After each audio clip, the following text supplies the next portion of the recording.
Hey guys, it's Lunar here, welcome back to another Fallout 4 mod showcase video for Xbox One and PlayStation 4. Today we're going to be doing something a little bit different. In the previous video I said we were going to do some mods for your build menu, you know, ones that you could build and they will add to your workshop. And that was to go with the two previous videos, which were all about settlements.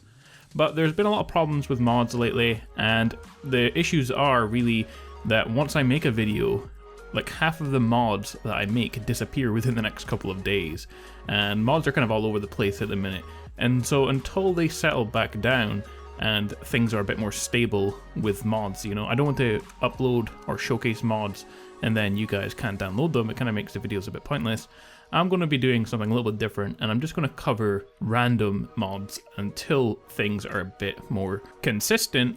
And I think what way we will do this is today I'm going to do kind of a the top 5 most popular mods. So I'm going to take them from the 5 categories that we have here. There's most popular today, most popular this week, most popular of all time, highest rated, and most followed. Okay, so I'm going to take one mod from each of these 5 categories and showcase that. And the way I will do it is I will just start from the very beginning. So we'll take the first one from each category that I haven't showcased in the past.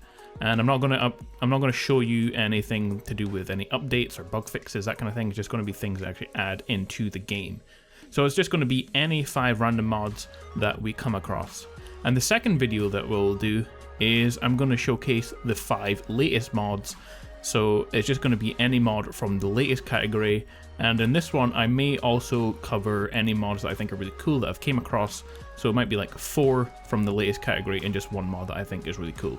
Okay, so we'll kind of do it that way for now, rather than focus on one specific category. So it doesn't matter how big the mod is, I will cover 5 nonetheless. And also it doesn't matter if a mod is finished or not, or how good it is, I will still cover it, okay? So we're going to start today with top 5 popular mods, okay? So our first mod today is this one here. It's the MD Wolfe shipping service for Xbox One by Mingarm. And it says here it's part of our MD Wolfe Rebalance series. Okay, and what it does is it says here shipment station. Under the crafting menu in settlement build mode, you will find a new shipment station you can place to do the following: convert materials. So with local leader number 1, you will have the option to convert materials into shipping receipts for easy transport between settlements. And this is a 1 material for 1 material trade ratio. So if you convert them into shipments, you get exactly how many you put in. And the other thing it does is you can order supplies. With local leader level 2, you'll have the option to purchase materials, shipments. The transfer is instant and the value is set based on the vanilla value of shipment receipts. So the cost to buy them is the same as in game. And the price will neither increase or decrease based on player perks and acquaintances. Alright, so if we take a look in game, you will come across this under the crafting menu. It's called the shipment station, okay? It's just a little mailbox right there. So you can build that and then open it up, go to craft, and you have 2 options. You have purchase shipment orders and shipment outbound. The purchase shipment order is simple. You can buy shipments of 25 of any of the materials in the game for bottle caps, and it's just exactly the same cost as they would in the actual game, okay? The second menu is shipment outbound, and you can convert materials into shipments. So if I place here shipment of acid, it's going to take 25 acid and turn it into a shipment. If I exit and go into my inventory, you could see under the junk menu, I now have a shipment of acid. And basically it just means you can now carry around loads of materials very, very easily because they don't weigh anything. And then you can convert this back into materials when you get to a different settlement. Or you can use this to quickly take them to a merchant of some kind and sell them for caps, okay? So it's just a much easier way to use your materials and shipments in game. Our second mod here is the Busty EV body replacer, and this is one I guess anyone who has a female character will download. It says here, basically this mod makes the body look better and increases the female's bust in most clothing and armor. Busty EV is not compatible with other mods that replace the body. If you insist on using others, try the Busty mod without the EV body replacer instead. Busty EV body replacer combines a high poly body model, HD vanilla textures, and the original Busty mod to take care of all your beauty and bustiness needs on the Xbox One. It also uses the original Busty mod to add shape to all female clothes and armor. The body is based on Leto86's EV body mod with permission. So this isn't the original body or Busty EV mod because that was out to begin with, and I did say I was going to cover it, but it got taken down pretty quickly, and this is the replacement to that. So how does it work? It increases the bust of all player characters and all NPCs based on their original build. It gives you a suggested load order here. Generally, Busty EV needs to come last, so you want to put it at the very bottom of your load order, so it will load up last. How can I adjust the bust of my character? Go to Diamond City of Plastic Surgeon, and you can adjust your character's body build, including the bust. Can you get nudity? No, I don't think they allow any nudity on Xbox One or PlayStation 4. Can I use this along with side busty? No. And underneath that, there's a whole bunch of Q&A, so you can go through that on yourself. We will just head straight in-game from here. Alright, so in-game, you can see here, I chose a female character specifically because I knew there'd be loads of mods aimed at changing the female characters and the way they look. And I was right. For this one, you could see that she has just a regular sized chest for her body type, and if we equip the mod, you can see there's a pretty big increase to the size of your bust for your character, and there's also a bigger increase for all the female NPCs in the game. If you want to make them a different size, you can visit the Plastic Surgeon in Diamond City. Our next mod is the NCR Veteran Ranger Armor for Xbox One. Desert Ranger skin exclusive, release to Xbox One. The Road to Liberty team brings NCR Veteran Ranger to consoles, a heavy modifiable iconic armor ranger straight from the west coast and most elite of the formidable NCR Rangers. Do you have what it takes to be a ranger? See for yourself. To find the armor, go to Kellogg's home in Diamond City. He kept it in a safe. Alright, so in game I'm here in Diamond City, and you will have to complete the missions with Nick Valentine before you can actually get this armor, because you'll need to get to the point where you can explore Kellogg's house and enter into the secret room. It's pretty early on the quest with Nick Valentine. You have to rescue him from the kind of train station, and then this is kind of the first thing that you do for him. But once you enter into the secret room, the armor is just here inside of this safe, so you can take all of that. Alright, so this is what it looks like in game. You can see that it's really, really cool looking. We can kind of see what it looks like from the back as well. You've got this cool trench coat. If we take a look at the stats, you get, for the Ranger coat, damage resistance 80 for physical damage, 56 for energy damage, and 10 to rads. The Ranger helmet gives you 19 damage resistance and 5 for energy damage, and the mask will give you 3 and plus 30 resistance to radiation. You can also upgrade this armor fully in the workbench, so we're going to go over everything that you can upgrade. Right here we have the Veteran Ranger coat, and you can choose your type of armor. You have the Republic armor already equipped, but you have a choice of 2, the depleted uranium lining, which will increase your damage to 130, or your damage resistance rather, and your energy resistance to 78. Or you can choose the polyceramic plates, which will increase your damage resistance to 94, and your energy resistance to 104, so you could choose which one you want. For here, you can choose to add a desert camo to your coat there. You can choose 2 lead tip gloves, which will increase your unarmed damage.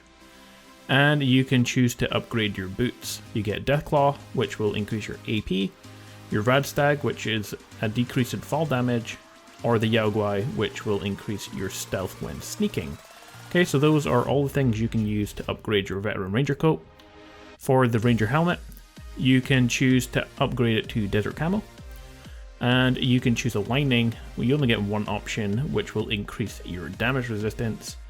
And if we look at the Ranger mask, you again can choose to upgrade it to Desert Camo. And you get a choice of visor. You have no visor, the simple visor, which is what you have equipped already, the electromagnetic imager, which will highlight all of the synthetic life, so any synths you see in the Commonwealth, infrared, which will highlight all life that produce a significant amount of heat, night vision, which will increase your night vision, and predator visor, which emits a constant red light.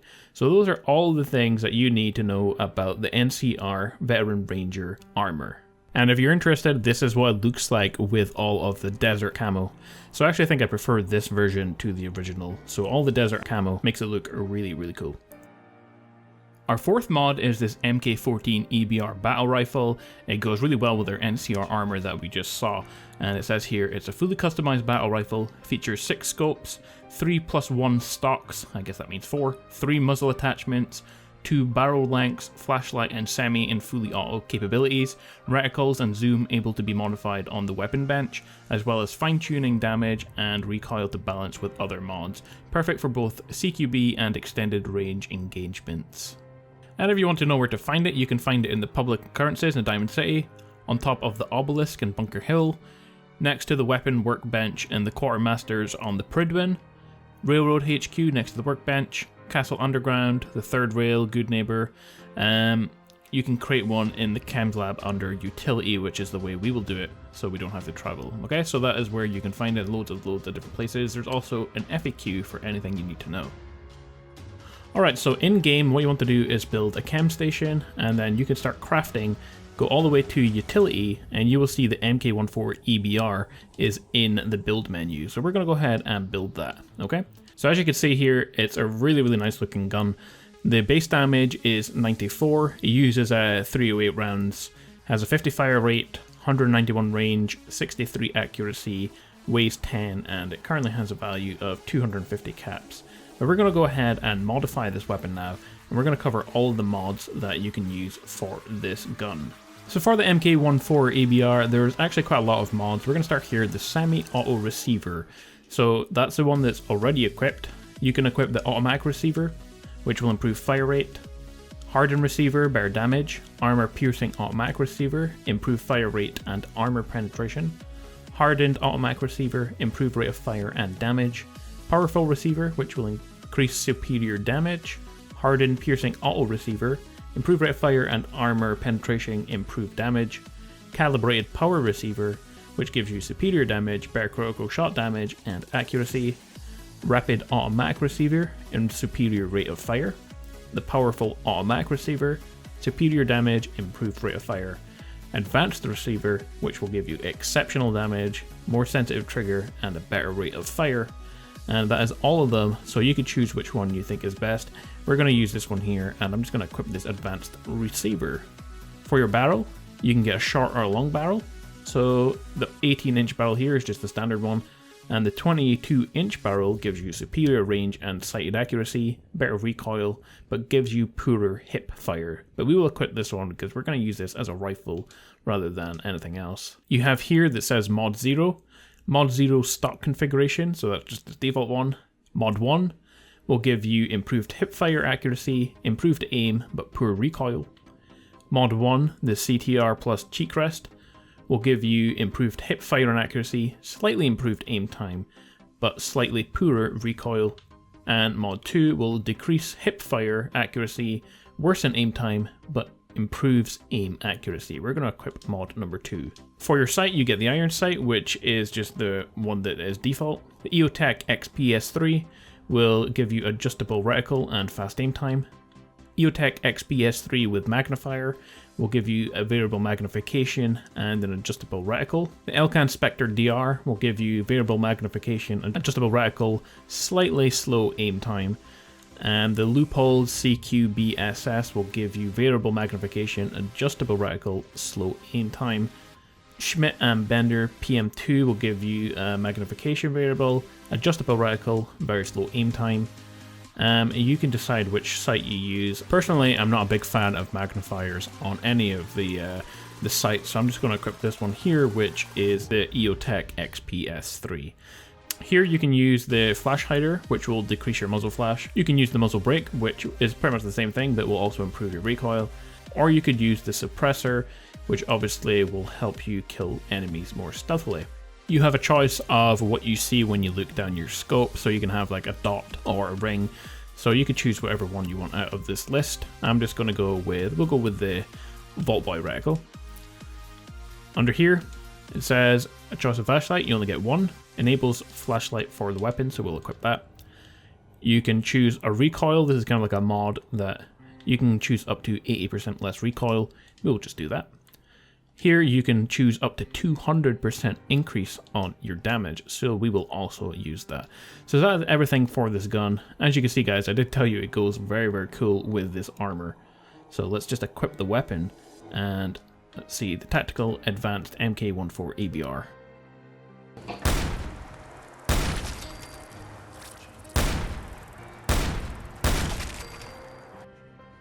Our final mod is called the Realm of Dusk, and this one is kind of a work in progress, but we're still going to cover it because, like I said, I don't want to go over mods that are just finished because mods are updated all the time. I want to go over just what is popular and is highest rated in the mods menu, and so if any mods kind of are undone, we might cover them again at a later date if they get a big update, and this is definitely going to be one of those. So the mod is called Realm of Dusk, and it says the Twilight Zone meets Fallout. Super mutants, Zetans, ghouls, and humans vie for control of a mysterious dimension. How was it created? How did they all get there? The sole survivor must put the pieces of the puzzle together in order to escape the Realm of Dusk. The mod is in the initial stages and currently only has a handful of locations in the whole New World space, with a temporary testing world link. This has been uploaded early to generate interest and reserve the title. To keep up on news, visit and subscribe to his Facebook page. It says there, facebook.com/F4Rod. Version 1.0 is planned for late 2016 or early 2017. Other than the obvious take on the Twilight Zone, the name Realm of Dusk was chosen as a homage to R.D. Sterling, the creator of Twilight Zone. So basically, it's just a big world. There's not too much in it, but here is what planned content there is for this, and hopefully we will cover this at a later date if all this actually happens. 6 to 12 hours of new content, dozens of new locations in completely new world space, a quarter the size of the Commonwealth map, 3 brand new fully scripted and voiced player companions, dozens of new quests, including multi-part and main quests, 100 plus new NPCs with fully voiced dialogue, hundreds of new textures including unique items, clothing, billboards, signs, and armor, countless Easter eggs and sight gags related to the Twilight Zone, Tales from the Crypt, and similar shows. And it even gives you a roadmap to how long things are going to take to complete. Okay, so the initial upload is complete, and 30% of the world space is complete. But we have here the City of Dawn, which is a place in the actual realm. It's 60% of the world space, and it's 3 weeks to complete that. 90% of the world space will take another 4 weeks to complete. So I think this is like 3 weeks, and then another 4 weeks, so it's like 7 weeks. And it continues on telling you all the different things. So it's going to take for kind of like early 2016, 2017 to finish. But if you want to see the progress so far, you can go to Vault 111 and you head west, I think, and you will come across the entrance and you can enter inside. So we're going to take a look inside in-game and see what there is already. Alright, so in-game, to actually find the Realm of Dusk, there is an entrance just slightly to the west of Vault 111. So that's up there. You can't really see it because I have the Green and the Commonwealth and there's loads of trees in the way. But it's not difficult to find, okay? So you can enter inside. When you enter, you'll find yourself in this really small town. There isn't much to this mod yet, okay? The whole point of this mod is there's a whole map and you can go around and explore. But at some point they're going to add in loads of quests and they're going to add in loads of other stuff. So we'll just continue visiting this mod over time. I'm just going to show you some of the coolest stuff. You can see here like there's a whole new world to explore, and it's very good, especially if you've completed the final game and you don't really have much other stuff to do. So you can go explore something that's 25% of the map of the Commonwealth in size. So you can see there's going to be pretty interesting places to visit along the way. We have a diner there, we have this small town. I guess there's going to be loads of things dotted along the main roads and all the side roads. But although this place is quite empty right now, you can see from these images a lot of work has went into it, and it's going to be pretty awesome once it's finished. Especially somewhere like here, you can see this is actually the main city right here. It's still under construction, there's a load of empty lots, but it's going to be really, really cool once it's finished. Anyway guys, that's it for this video. It's been quite a long video with all of this stuff that we had to go over, especially like all the mods and stuff for the weapons and armor. But it's definitely been a different style of video and one I've really enjoyed and I'm going to continue to do. The next video is going to be all about the latest mods. These were the highest rated mods that I came across. And then after that, we will return back to the top rated mods again. We'll just continue alternating between the two for now. Anyway guys, if you enjoyed this video, don't forget to leave a like, comment, and subscribe. I really appreciate the support, and I will see you guys next time for more Fallout 4 console mod videos. See you then guys.